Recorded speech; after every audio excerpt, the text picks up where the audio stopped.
'Cause I've been everywhere, man. I've been everywhere, man. Across the deserts bare, man. I've breathed the mountain air, man. Of travel I've had my share, man. I've been everywhere. Been to Tullamore, Seymour, Lismore, Mooloolaba, Nambour, Roochdore, Kilmore, Marillaba, Birdsville, Emmaville, Wallaville, Connemara, Connemara, Strathrown, Proserpine, Ulladulla, Darwin, Gingin, Lillaquen, Muckilla, Wallumbilla, Bougainville, Cumberland, Ramacilla. I've been everywhere, man. I've been everywhere, man. Across the deserts bare, man. I've breathed. I don't even think he's been to Innisfail either, but we are about to go there at 10:45, quarter to 11, although where we're going, it's only quarter to 10, and we are very pleased to say good morning to you, Peace Mitchell, up there in Innisfail. Hello. It's wonderful to be here today. It is. It's Neil you've got here. Rob you've already spoken to off the air. Well, I heard Rob ask the question. We should ask it. Let's just play the stereotype a little bit. Is it raining in Innisfail today? It is not raining today. No, we have clouds. It's overcast, but it is not raining. Well, that's something of a scoop for the radio program, because when I've spoken to you on a couple of occasions, it has been raining. So, well done that you've created a decent sort of day. Well, the good folks who are listening may have not stumbled over Innisfail. Where would we find it? Innisfail is in far north Queensland. We're 1 hour south of Cairns, which a lot of people have usually heard of. Yeah, I would have thought so. And what is Innisfail known for? We are known for being one of the wettest places in Australia. Yes, we've had a crack at that. We're also really well known for sugarcane and bananas. So the two major things that we do. And we also have one tourist attraction, which is Paranella Park, which is a beautiful old castle ruins, which was built by a Spanish man, I think in the 50s. He's dedicated to his beloved wife.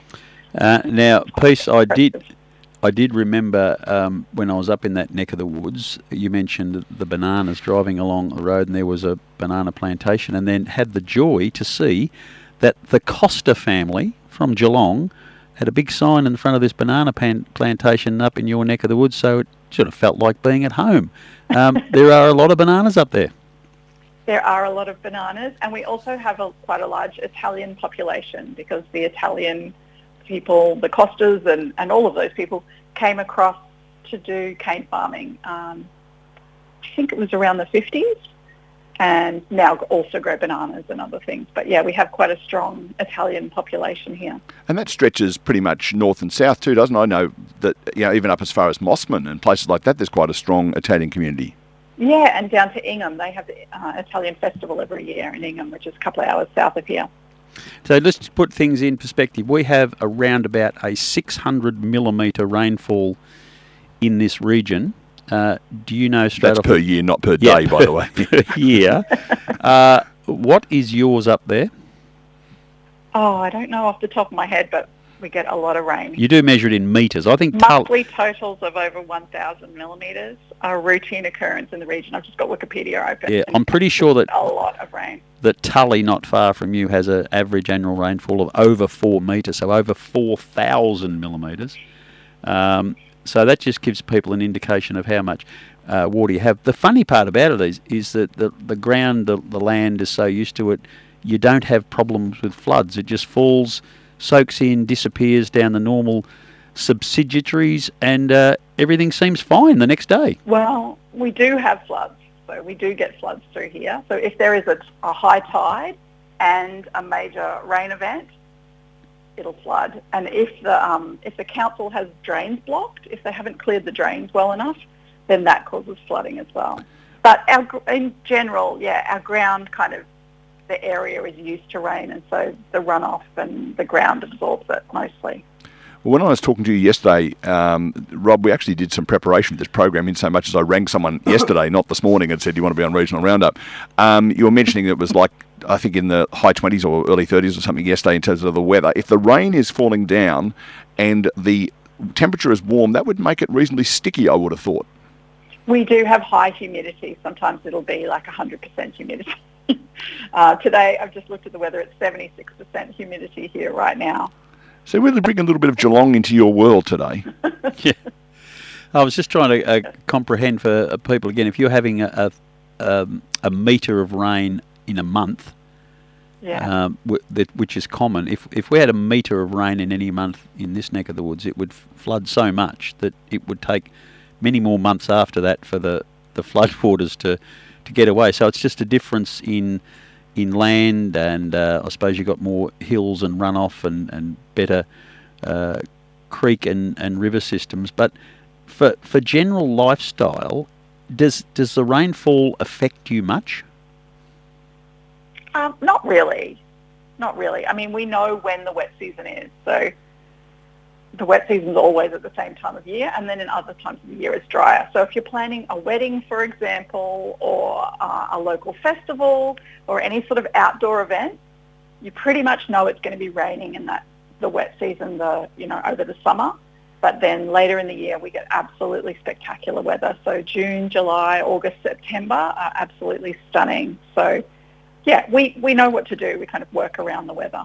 It's quite funny because that 4,000 millimetres a year that just came up, that's in fact not 4,000 millimetres a year. It's actually 4,000 millimetres in part of a year. So yeah, yeah. So I visited Papua New Guinea, which is not a million miles from where you are once, and we had 13 inches of rain in 25 minutes. So what's 13 inches? That's about 250 mils or something. No, it's more than that. 300 mils. It is still on my bucket list to get up there and stand in one of those tropical downpours in short singlet and thongs, which I guess you do quite regularly, just to see. Not intentionally. We often. I have just got the most ugly visual in my mind. No, I want to see if how close it is to just having a shower, just a normal. Yeah. It comes down really heavy. And you can hear it on the roof, and it's coming down so hard that you think it could never rain any harder than that, and then it does. It just hammers down. Yeah. Yeah. I'm just a little bit scared. I'm just a little bit scarred about the Rob Cameron image of him in a wet t-shirt competition. I'd win. He's a very handsome man, but I'd win. Don't you worry. Now, Peace, tell us what you do up there to keep yourself going from day to day. So I have an online business. My sister and I are in business together, and we have an online community for mums who run businesses, and we run the annual Oz Mumpreneur Awards, which we've been doing that for about 13 years now, celebrating Australia's best and brightest mums in business. And the environment now, of course, is with the internet being what it is, and people not needing to be rushing around. They can do things from home, so you can do them around normal domestic duties and doing whatever else you have to do around the house. How much has this been accelerated, though, on the back of COVID when, I don't know whether you were forced to stay home in Queensland like we were down here, but is that COVID period where the movement of people restricted really kicked your business model along? Yeah, I think so many women looked, and men as well, looked at what they could be doing differently to diversify what they do and bring in extra revenue, or else start a business. Because I think COVID gave everybody the opportunity to step back and reassess everything in their life, where they lived, what their lifestyle was like, where they worked, and thought about, well, what are my big dreams, and what is this idea that I've had all this time? I mean, what if I gave it a go? And I think it was really a catalyst for people to start businesses and try all those ideas that they'd been waiting to try. And they thought, well, may as well try now. So yeah, it's been a really exciting time for entrepreneurship and people starting businesses. And even though we're in a recession, so kind of shouldn't be, but sometimes that's when the best companies start. Is there a commonality with business types, or is it literally all over the place? We see literally everything. So everything from people who previously worked in traditional workplaces like lawyers or journos or accountants. So they'll start up like a freelance kind of business, to the other side of the spectrum where people are coming up with innovative products or tech businesses, or and then e-commerce, so starting online retail stores. So the whole spectrum we see. It's, whatever your imagination is, whatever you can dream up, you can do that and turn it into a business and make it happen. So, yeah, I think so. I've obviously got my own small business, and you tend to start a small business for one of two reasons. Either you've got this amazing idea that you simply can't get away from because it just keeps you awake day after day after day, or you got nothing else to do, and you get to the stage where you go, I actually don't know what to do today. And I think, where people have been unemployed or whatever it happens to be, and so, in the case of COVID, there would have been a number of people, I would have thought, who, their job didn't exist. Even a lot of people working from home, obviously, but people who weren't even able to work at all, there's their opportunity. You can either sit and watch Oprah again, or you can actually, it's been bubbling away in the background, let's have a crack at it. Yeah, definitely. I think that some people did have that downtime. If you think about hospitality workers or people in the performance and arts industry, they literally couldn't work. So while they had that kind of downtime, their ideas were percolating over in their head, and they were like, well, I'm just going to go for it. And I guess the other component of that, apart from having the time, is you got the mind space. I'm trying to juggle a full-time contracting gig at the moment with my business stuff, and you come home and you sit on the couch and you've got a million things to do. You just want to relax and screaming heap, that sort of stuff. But it seemed like, in some respects, that was the positive that came out of the whole COVID thing. Yeah, I think so. But the other trend that we see, which is, I guess, kind of similar to that, is we work with mums. So when women have a new baby, there's a lot of time where you're just kind of sitting there feeding the baby or rocking the baby to sleep. And it's that time when your mind kind of can just zone out and think about ideas and come up with creative solutions to problems. So, yeah, it is interesting when we do allow ourselves to stop being so busy and caught up in working and doing all of the things, and we just step back a little, that those ideas come through, and that can be when the most amazing ideas come.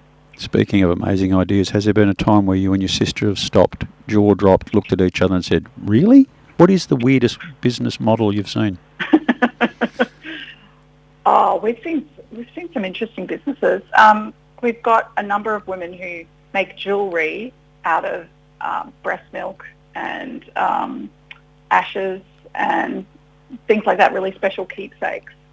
So that's quite unusual though, but it's a massive trend that didn't exist a little while ago, but it's been around for at least, I'd say, 7 or 8 years now, and it's a huge industry. So, yeah, there's been all sorts of interesting things we've seen.